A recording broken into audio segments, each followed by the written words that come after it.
Seventh chapter ആയിട്ടുള്ള web hosting. ഇത് നമ്മൾ പഠിക്കാൻ പോകുന്നതിനൊരു റീസൺ എന്ന് പറയുന്നത് വെബ്സൈറ്റുകളെ കുറിച്ചായിരുന്നു ഇത്രയും ദിവസത്തെ വീഡിയോയിൽ നമ്മൾ പഠിച്ചിട്ടുള്ളത്. അതായത് എങ്ങനെയാണ് ഒരു വെബ് പേജ് ഡിസൈൻ ചെയ്യുക, ആ വെബ് പേജിലൂടെ എങ്ങനെയാണ് വെബ്സൈറ്റ്സ് ഉണ്ടാക്കുന്നത് എന്നുള്ള കാര്യങ്ങളൊക്കെയായിരുന്നു നമ്മൾ കഴിഞ്ഞ വീഡിയോയിലെല്ലാം പഠിച്ചിട്ടുള്ളത്. അപ്പോൾ എന്താണ് വെബ്സൈറ്റ് എന്നുള്ളതിനെക്കുറിച്ച് നമുക്ക് കൃത്യമായ ധാരണയായി. ഇനി ഈ വെബ്സൈറ്റ് എങ്ങനെയാണ് മറ്റുള്ളവർക്ക് കാണാൻ പാകത്തിൽ നമുക്ക് അത് ഇൻ്റർനെറ്റിൽ അവൈലബിൾ ആക്കുന്നത്, എങ്ങനെയാണ് ഇങ്ങനെയുള്ള വെബ്സൈറ്റുകളെ നമ്മുടെ കയ്യിലുള്ള സിസ്റ്റത്തിൽ നിന്നും എങ്ങനെയാണ് നമ്മളത് സെർവറിലേക്ക് നമ്മളത് പാസ് ചെയ്യുന്നത്, ട്രാൻസ്ഫർ ചെയ്യുന്നത് എങ്ങനെയാണ്, അതിൽ എങ്ങനെയൊക്കെയാണ് ഓരോ ഡിവൈസസിനനുസരിച്ച് അത് ആ ഒരു സൈസിനനുസരിച്ച് നമ്മുടെ വെബ് പേജ് ഡിസ്പ്ലേ ചെയ്യുന്നത്, ഇത്തരം കാര്യങ്ങളൊക്കെയാണ് നമ്മളിനി പഠിക്കാൻ പോകുന്നത്. അതിന് നമ്മൾ ഈ ഒരു വീഡിയോയിലൂടെ നമ്മൾ വെബ് ഹോസ്റ്റിംഗ് എന്താണെന്ന് ആദ്യം നോക്കാം.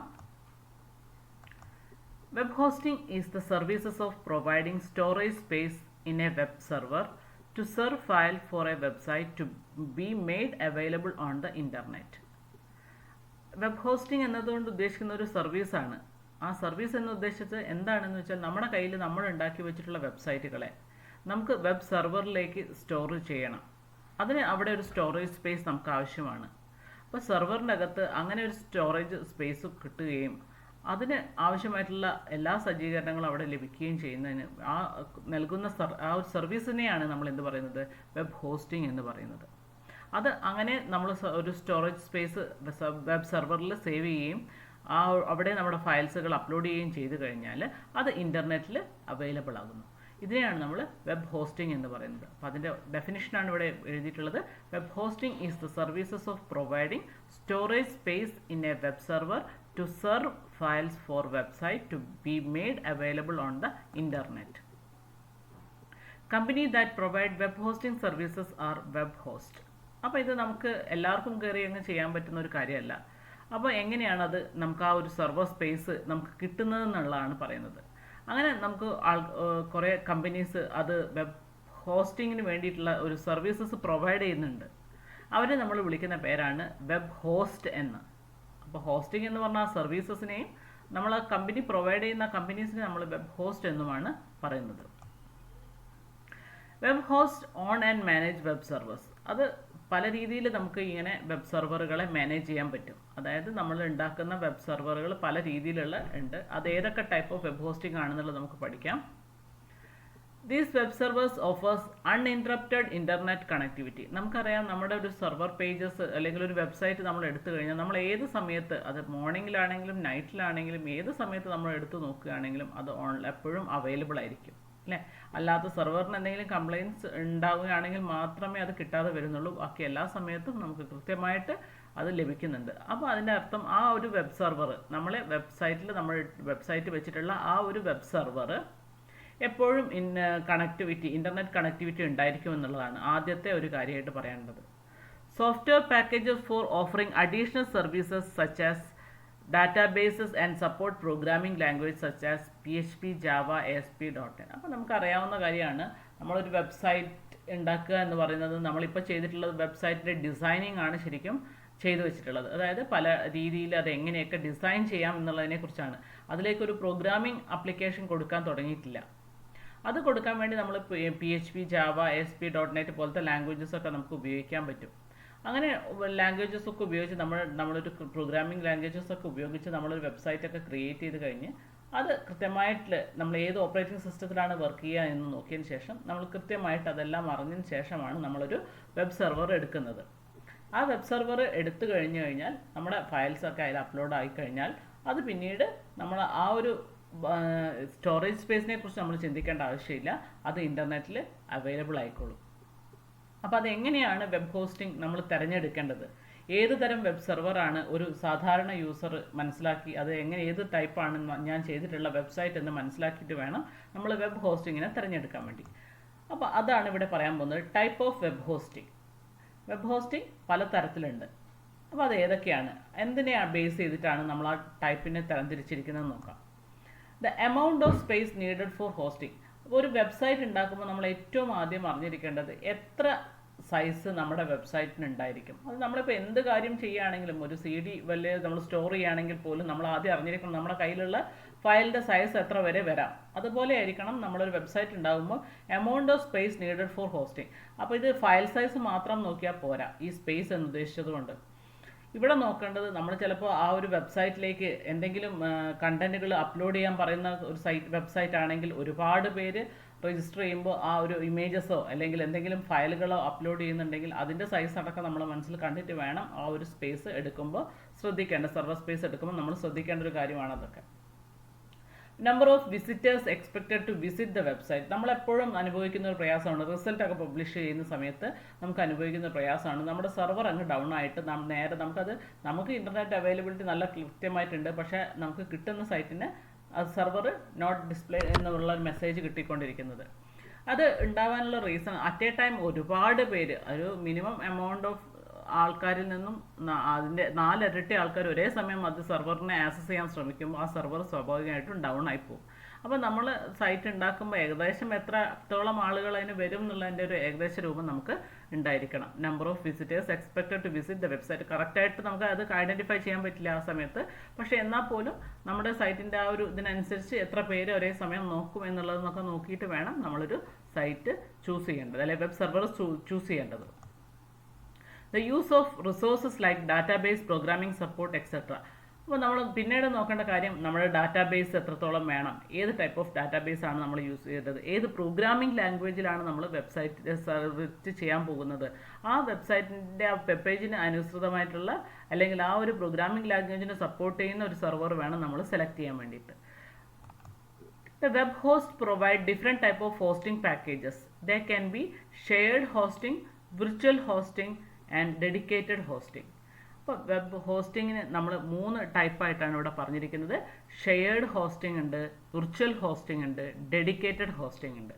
അപ്പോൾ നമ്മൾ ഇത്രയും നേരം പറഞ്ഞത് മുഴുവൻ വെബ് ഹോസ്റ്റിംഗ് എങ്ങനെ നടത്താം, അല്ലെങ്കിൽ വെബ് ഹോസ്റ്റിങ്ങിന് വേണ്ടി നമ്മൾ ഒരു വെബ് സെർവറിനെ തിരഞ്ഞെടുക്കുമ്പോൾ ശ്രദ്ധിക്കേണ്ട കാര്യങ്ങളെക്കുറിച്ചായിരുന്നു. ഇനി നമ്മൾ അത് കഴിഞ്ഞ് ഇതെല്ലാം മനസ്സിലാക്കിയതിന് ശേഷം നമ്മൾ ഇതിൽ ഏത് ടൈപ്പ് വേണം നമ്മൾ വെബ് ഹോസ്റ്റിംഗ് തിരഞ്ഞെടുക്കാൻ. ഷെയർഡ് ഹോസ്റ്റിംഗ് ആണോ വേണ്ടത്, വിർച്വൽ ഹോസ്റ്റിംഗ് ആണോ, ഡെഡിക്കേറ്റഡ് ഹോസ്റ്റിംഗ് ആണോ എന്ന് വേണ്ടതെന്ന് നോക്കണം. അപ്പോൾ അതിനകത്ത് എന്താണെന്ന് മനസ്സിലാക്കാം. Shared hosting. Many different websites are stored on one single web server and they shared resources like RAM and CPU. അതായത് നമുക്ക് എല്ലാവർക്കും എല്ലാ സമയത്തും ഓരോ സൈറ്റിനും ആവശ്യമായിട്ടുള്ള ഒരു ഇൻഡിവിജ്വൽ വാങ്ങാനുള്ള കപ്പാസിറ്റി ഉണ്ടാവണമെന്നില്ല. അതായത് നമ്മളിപ്പോൾ ഒരു സ്കൂളിൻ്റെ, നമ്മളെ പോലെയുള്ള സ്കൂളുകളുടെ ഒരു വെബ്സൈറ്റ് ക്രിയേറ്റ് ചെയ്തിട്ടുണ്ടെങ്കിൽ അതിന് ഒരു ഇൻഡിവിജ്വലായിട്ട് നമുക്ക് മാത്രമായിട്ട് വാങ്ങി അതിന് അത്രയും പൈസ മുടക്കിയാൽ നമുക്കത് ചെയ്യേണ്ട ആവശ്യമുണ്ടെന്ന് തോന്നുന്നില്ല. കാരണം നമ്മുടെ ആവശ്യം എന്ന് പറയുന്നത് ജസ്റ്റ് നമ്മുടെ എന്തെങ്കിലും ഇൻഫർമേഷൻ കുട്ടികളിലേക്ക് പാസ് ചെയ്യുക എന്നുള്ള ഉദ്ദേശം മാത്രമേ ഉണ്ടാവുള്ളൂ. അതിൽ കൂടുതൽ അതിലൊരു അഡ്മിഷൻ പ്രൊസീജിയേഴ്സ് ഒന്നും നമുക്ക് അതിലൂടെ നടത്താനാവില്ല. കാരണം നമ്മുടെതെല്ലാം ഏകജാലകം വഴിയും മറ്റുമൊക്കെ ആയതുകൊണ്ട്. ഇനി അതെല്ലാം ഒരു പ്രൈവറ്റ് സെക്ടറിൽ വർക്ക് ചെയ്യുന്ന ഒരു സെക്ഷൻ ആണെങ്കിൽ അവർക്ക് എന്ത് ചെയ്യാം, അവർക്ക് ആവശ്യമായിട്ടുള്ള ഡാറ്റാസ് കളക്ഷൻസും മറ്റു കാര്യങ്ങളൊക്കെ നടത്താനുണ്ടാകും. അപ്പോൾ അതിനനുസരിച്ചുള്ള വെബ്സൈറ്റ് വേണം ചൂസ് ചെയ്യാൻ. ഇപ്പോൾ ഇവിടെ നമ്മൾ ഷെയർഡ് ഹോസ്റ്റിങ്ങിനെ കുറിച്ചാണ് പറയുന്നത്. അതായത് ഒരു വെബ് സെർവർ തന്നെ എത്ര വെബ്സൈറ്റുകളെ വേണമെങ്കിലും ഉൾക്കൊള്ളാൻ പറ്റും. ആ ടൈപ്പിലുള്ള വെബ് സെർവേഴ്സിനെയാണ് നമ്മൾ ഷെയർഡ് വെബ് ഹോസ്റ്റിങ്ങിന് വേണ്ടി യൂസ് ചെയ്യുന്നത്. Many different websites R stored on one single web server. ഒരു സെർവറിൽ കുറേ അധികം വെബ്സൈറ്റ്സ് വയ്ക്കുക, എന്നിട്ട് അതിൻ്റെ ലിങ്ക് മാത്രം പല രീതിയിലായിരിക്കും മാറിയെടുക്കുന്നുണ്ടാവുക. അതെടുക്കുമ്പോൾ ആ വെബ് സെർവറിൻ്റെ പേരിൻ്റെ കൂടെ നമ്മുടെ വെബ്സൈറ്റിൻ്റെ പേരും കൂടെ വെച്ചിട്ട് വേണം നമുക്കത് ആക്സസ് ചെയ്യാൻ. അത് ഏത് രീതിയാണെന്നൊക്കെ നമുക്ക് നോക്കാം. അപ്പോൾ അതിൻ്റെ റാം ആൻഡ് CPU ഒക്കെ ഷെയർഡ് ആയിരിക്കും. സ്വാഭാവികമായിട്ടും ആ ഒരു വെബ് സെർവറിന് ഒരു റാം ഉണ്ടാകുമ്പോൾ ഒരു CPU ഉണ്ടായിരിക്കും. അത് കംപ്ലീറ്റ്ലി എല്ലാ വെബ്സൈറ്റ്സും അത് ഷെയർ ചെയ്തിരിക്കും. Most suitable for small websites that have less traffic. മിക്ക വെബ്സൈറ്റ്സ് ഇത്തരം ഒരു ഷെയർഡ് ഹോസ്റ്റിംഗ് സാധാരണയായിട്ട് ചൂസ് ചെയ്യുക സ്മോൾ വെബ്സൈറ്റ്സുകളാണ്. കാരണം തന്നെ ഇത് തന്നെയാണ് ഞാൻ പറഞ്ഞിട്ടുള്ള കാരണം തന്നെയാണ്. അതായത് അവർക്ക് അധികം ട്രാഫിക് ഉണ്ടാവാൻ ചാൻസ് ഇല്ല. അതേപോലെ തന്നെ അധികം അതിൻ്റെ കണ്ടൻറ്റുകളുടെ സെക്യൂരിറ്റി അത്ര അത്യാവശ്യം ഉണ്ടാവില്ല. അല്ലെങ്കിൽ ആ കണ്ടൻറ്റുകൾ അത്രയേ ഉണ്ടാവുള്ളൂ, ചെറിയൊരു ലെവലിൽ മാത്രം നിന്ന് പോകുന്നതായിരിക്കും. പൈസ അല്ലെങ്കിൽ അതിന് മുകളിൽ മുടക്കാൻ പറ്റുന്ന ഒരു എമൗണ്ട് എന്ന് പറയുന്നത് വളരെ കുറവ് ഉള്ള ആൾക്കാരാണെങ്കിൽ പോലും നമുക്ക് ചൂസ് ചെയ്യാൻ പറ്റുന്ന ഒരു കാര്യമാണ് shared hosting. Shared servers are cheaper and easy to use. Easy ആയിട്ട് നമുക്ക് യൂസ് ചെയ്യാം. The update and security issues are taken care of by the hosting company. ഇതിൻ്റെ സെക്യൂരിറ്റിയൊക്കെ പറയുന്നത് മുഴുവനായിട്ട് ഹോസ്റ്റിംഗ് കമ്പനി തന്നെയാണ് അതിൻ്റെ കംപ്ലീറ്റ് കാര്യങ്ങൾ മാനേജ് ചെയ്യുന്നത്. അപ്പോൾ ഇതാണ് ഷെയർഡ് ഹോസ്റ്റിങ്ങിനെ കുറിച്ച് നമ്മളിപ്പോൾ ഫസ്റ്റ് ഒരു ലെവലിൽ മനസ്സിലാക്കേണ്ടത്. ഇനി അതിൻ്റെ ഡ്രോബാക്ക് ആണ് ഇവിടെ പറയാൻ പോകുന്നത്. എന്താണ് ഷെയർഡ് ഹോസ്റ്റിങ്ങിന്? നമുക്ക് ഇതിൽ തന്നെ പറയുന്നതിൽ തന്നെ മനസ്സിലാക്കി എടുക്കാൻ പറ്റും അല്ലേ? Is that drawback is that bandwidth is shared by several websites. Bandwidth പല വെബ്സൈറ്റുകൾ ഷെയർ ചെയ്തെടുക്കുകയാണ് ചെയ്യുന്നത്. Hence if any of these have a large volume of traffic, ചിലപ്പോൾ നമ്മുടെ വെബ്സൈറ്റിന് ലാർജ് ട്രാഫിക് ഉണ്ടാവണമെന്നില്ല, അടുത്ത വെബ്സൈറ്റിനായിരിക്കും ചിലപ്പോൾ കൂടുതൽ ആളുകൾ അത് ആക്സസ് ചെയ്യുന്നതെങ്കിൽ അത് ഓൾ സെർവറിനെ എഫക്റ്റ് ചെയ്യാൻ സാധ്യതയുണ്ട്. It will slow down all other website hosted in the shared server. അപ്പോൾ അതാണ് ഷെയർഡ് ഹോസ്റ്റിംഗ് എന്നതുകൊണ്ട് ഉദ്ദേശിക്കുന്നത്. അപ്പോൾ ഇതിൻ്റെ അഡ്വാൻറ്റേജസും അതേപോലെ തന്നെ ഡിസഡ്വാൻറ്റേജസും നോട്ട് ചെയ്ത് വെക്കുക. അടുത്തത് ഡെഡിക്കേറ്റഡ് ഹോസ്റ്റിംഗ് എന്നുള്ളതാണ്.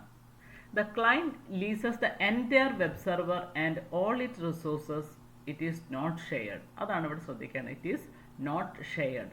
ഷെയർഡ് അല്ലാതെ ഒരു ഇൻഡിവിജ്വൽ ആയിട്ട് ഒരു വെബ് സെർവർ ഒരു വെബ്സൈറ്റിന് വേണ്ടി നമ്മൾ ലീസിന് എടുക്കുന്നതിനെയാണ് നമ്മൾ എന്ത് പറയുന്നത്? Dedicated hosting. ഇവിടെ ലീസിന് എടുക്കുക എന്ന് ഉദ്ദേശിക്കുന്നത് നമ്മൾക്ക് ബൈ ചെയ്യുക എന്ന് പറഞ്ഞ് നമ്മൾ ചെയ്തു കഴിഞ്ഞാൽ, അല്ല ഒരു വെബ് സെർവർ എന്ന് പറയുന്നത് ഒരു സെർവർ സ്പേസ് നമ്മൾ എടുക്കുമ്പോൾ ഒന്നുകിൽ 1 ഇയറിലേക്ക് അല്ലെങ്കിൽ 2 ഇയർ അങ്ങനെ നമ്മൾ പറഞ്ഞിട്ട് വേണം നമുക്ക് എടുക്കാൻ. അല്ലാതെ അത് ആ ഒരു സെർവർ സ്പേസ് കാലങ്ങളോളം നമ്മുടെ കയ്യിൽ വെക്കുക എന്നുണ്ടെങ്കിൽ നമ്മൾ അതിനനുസരിച്ചുള്ള എമൗണ്ട് പേ ചെയ്തിട്ട് വേണം കയ്യിൽ വെക്കേണ്ടത്. അപ്പോൾ അത് എത്ര കാലം നമ്മൾ അതിനെ പേ ചെയ്യുന്നുണ്ട് അതിനനുസരിച്ചായിരിക്കും നമ്മുടെ കയ്യിലത് ഡെഡിക്കേറ്റഡ് ആയിട്ടായാലും ഷെയർഡ് ആണെങ്കിലും എല്ലാം നിൽക്കുന്നത്. അപ്പോൾ the client leases the entire web server and all it resources. It is not shared. Websites of large organizations, government departments, etc., where there are a large number of visitors, opt for dedicated web hosting. അപ്പോൾ ആരാണ് dedicated web ഹോസ്റ്റിങ്ങിലേക്ക് പോകുന്നത് എന്നുള്ളതാണ്. അപ്പം നമ്മൾക്ക് ഇതിൽ നിന്ന് തന്നെ മനസ്സിലാവാം, large organisations, government departments പോലുള്ള സ്ഥലങ്ങളെല്ലാം തന്നെ ഈ ഡെഡിക്കേറ്റഡ് ഹോസ്റ്റിങ്ങിലേക്കാണ് ചൂസ് ചെയ്യാൻ ശ്രമിക്കുന്നത്. കാരണം അവിടെ വിസിറ്റേഴ്സ് ഒരുപാട് ലാർജ് നമ്പർ ഓഫ് വിസിറ്റേഴ്സ് ഉണ്ടായിരിക്കാം. അതുകൊണ്ട് തന്നെ ഫയൽസും മറ്റു കാര്യങ്ങളൊക്കെ അതിൻ്റെ സൈസും മറ്റു കാര്യങ്ങളെല്ലാം ഉണ്ടാകും. അതേപോലെ തന്നെ സെക്യൂരിറ്റി വളരെ ഇമ്പോർട്ടൻ്റ് ആയിരിക്കും. അത്തരം കേസസിലൊക്കെ നമ്മൾ ഡെഡിക്കേറ്റഡ് ഹോസ്റ്റിങ്ങിലേക്കാണ് പോകുന്നത്. Dedicated servers provide guaranteed performance and round the clock power supply and fast access. ഇത് നമുക്ക് എല്ലാത്തിലും പെർഫോം ചെയ്യുന്ന ഗ്യാരണ്ടീഡ് പെർഫോമൻസ് എന്ന് പറയുന്നത് മറ്റ് ഷെയർഡ് ഹോസ്റ്റിങ്ങിലും പെർഫോമൻസിന് പ്രയാസങ്ങൾ ഉണ്ടാവുന്നില്ല. പക്ഷേ ഈ ഒരു പ്രയാസം കൊണ്ടാണ് സെർവറിൽ മറ്റ് ഏതെങ്കിലും വെബ്സൈറ്റിന് ഉണ്ടെങ്കിൽ മാത്രമാണ് ഷെയർഡിൻ്റെ പ്രയാസം വരുന്നത്. ഡെഡിക്കേറ്റഡിന് അത് ഗ്യാരണ്ടീഡ് പെർഫോമൻസ് ആയിരിക്കും. കാരണം അതിലേക്കുള്ള ട്രാഫിക് മാത്രമേ ഉണ്ടാവുള്ളൂ എന്നുള്ളതുകൊണ്ടാണ്. Power supply and fast access, പെട്ടെന്ന് തന്നെ ആക്സസ് ചെയ്യാൻ പറ്റും എന്നുള്ളതും പവർ സപ്ലൈ ഉണ്ട്, കണ്ടിന്യൂസ് ആയിട്ട് പവർ നിലനിൽക്കും എന്നുള്ളതുമാണ് ഇതിൻ്റെ ഒരു advantages. But they are very expensive. അത് സ്വാഭാവികമായിട്ടും ഡെഡിക്കേറ്റഡ് ഹോസ്റ്റിംഗ് ഒരു എക്സ്പെൻസീവ് ആണ്. ഇനി അതിൽ മൂന്നാമത് നമ്മൾ പറഞ്ഞിട്ടുള്ള കാര്യമാണ് വിർച്വൽ പ്രൈവറ്റ് സെർവേഴ്സ്. VPS എന്ന് പറയും. ചുരുക്ക രൂപത്തിലാണ് പരീക്ഷയ്ക്ക് VPS എന്നുള്ള നിലയിലാണ് ചോദിക്കാറ്. VPS, virtual private servers. VPS is a physical server that is virtually partitioned into several servers using visualization technology. Visualisation technology ഉപയോഗിച്ച് നമ്മളൊരു കംപ്ലീറ്റ് സെർവറിനെ പാർട്ടീഷൻ ചെയ്ത് ഓരോ വെബ്സൈറ്റിനും കൊടുക്കുക എന്നുള്ളതാണ്. അപ്പോൾ ഇത് ഡെഡിക്കേറ്റഡ് പോലെ ആക്ട് ചെയ്യുമെങ്കിലും ഇത് ഷെയർഡ് ആണ്. Each VPS works similar to a dedicated server, has its own separate server operating system, web server softwares and package like email, database, etc. installed in. അപ്പോൾ എല്ലാം സെപ്പറേറ്റഡ് ആയിട്ട് കിട്ടുമെങ്കിൽ പോലും ഇതൊരു ഷെയർഡ് വെബ് ഹോസ്റ്റിംഗ് ആണ്. Dedicated server തന്നെ ആയിട്ടാണ് ഇത് ആക്ട് ചെയ്യുന്നത്. കാരണം അതിന് ഓരോന്നിനും സെപ്പറേറ്റ് ആയിട്ട് ഓപ്പറേറ്റിംഗ് സിസ്റ്റം ഉണ്ടാവും, വെബ് സർവർ സോഫ്റ്റ്വെയർസും ഉണ്ടായിരിക്കും, മറ്റ് ഫെസിലിറ്റീസും കൊടുക്കുന്നുണ്ട്.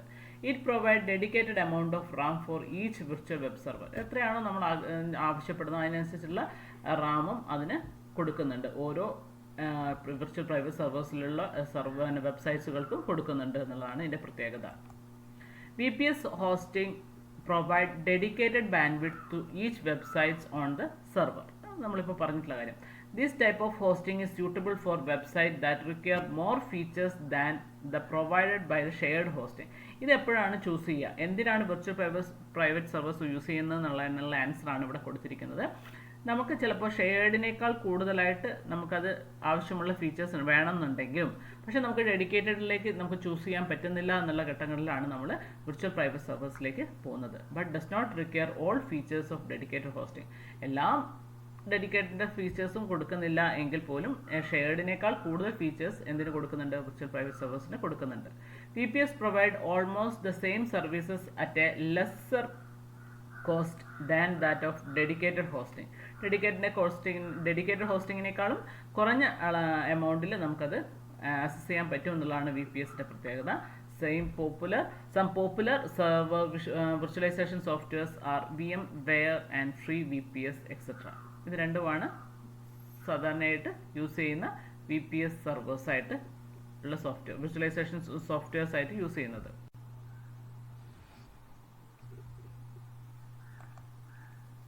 Purchase of hosting spaces. അപ്പോൾ നമ്മളിത് നേരത്തെ പറഞ്ഞിട്ടുള്ള കാര്യം തന്നെയാണ്. എന്താണ് ഒരു ഹോസ്റ്റിംഗ് സ്പേസസ് പർച്ചേസ് ചെയ്യുമ്പോൾ ശ്രദ്ധിക്കേണ്ട കാര്യങ്ങൾ എന്നുള്ളത്. അപ്പോൾ നമ്മുടെ നേരത്തെ ആ ഒരു തുടക്കത്തിൽ പറയുന്നതിനേക്കാൾ കുറച്ചുകൂടി നമുക്കിപ്പോൾ കാര്യങ്ങൾ മനസ്സിലാക്കിയതിന് ശേഷം ഒന്ന് കേട്ടു നോക്കാം. Factors have to be considered. Amount of space required for storing the files of our website. എത്ര എമൗണ്ട് ഓഫ് സ്പേസ് വേണം എന്നുള്ളത്. ഇൻവോൾവ്മെന്റ് ഓഫ് പ്രോഗ്രാമിംഗ് കണ്ടന്റ് ഏതായിരിക്കും എന്നുള്ളതിനെ കുറിച്ച്. Requirement of Windows hosting or Linux hosting. ഏത് വിൻഡോസ് ആണോ Linux ആണോ നമുക്ക് ഓപ്പറേറ്റിംഗ് സിസ്റ്റം വേണ്ടത് എന്നത് നമുക്ക് അതിനാവശ്യത്തിനനുസരിച്ച് വേണം നമ്മൾ ഹോസ്റ്റിംഗ് സ്പേസ് തിരഞ്ഞെടുക്കാൻ വേണ്ടിയിട്ട്. Database support, email facility etcetera. ഡാറ്റാബേസിൻ്റെ സ്പേസ് ആ സപ്പോർട്ട് വേണമെന്നുള്ളതാണെങ്കിൽ അങ്ങനെയുള്ള ടൈപ്പ് ഹോസ്റ്റിംഗ് എടുക്കണം. ഇമെയിൽ ഫെസിലിറ്റി വേണമെന്നുണ്ടെങ്കിൽ ആ ഒരു കാര്യം നോക്കിയിട്ട് വേണം നമുക്ക് എടുക്കാൻ. ട്രാഫിക്, എത്ര ആൾക്കാർ അതിൽ ആക്സസ് ചെയ്യുമെന്നുള്ളത് വേണം നോക്കാൻ. ഇതെല്ലാം തന്നെ ഒരു ഹോസ്റ്റിംഗ് സ്പേസ് പർച്ചേസ് ചെയ്യുന്ന സമയത്ത് ശ്രദ്ധിക്കേണ്ട കാര്യങ്ങളാണ്. അപ്പോൾ തുടക്കത്തെ വീഡിയോയിൽ ഇത്രയുമാണ് കാര്യങ്ങൾ പറയുന്നത്. Thank you.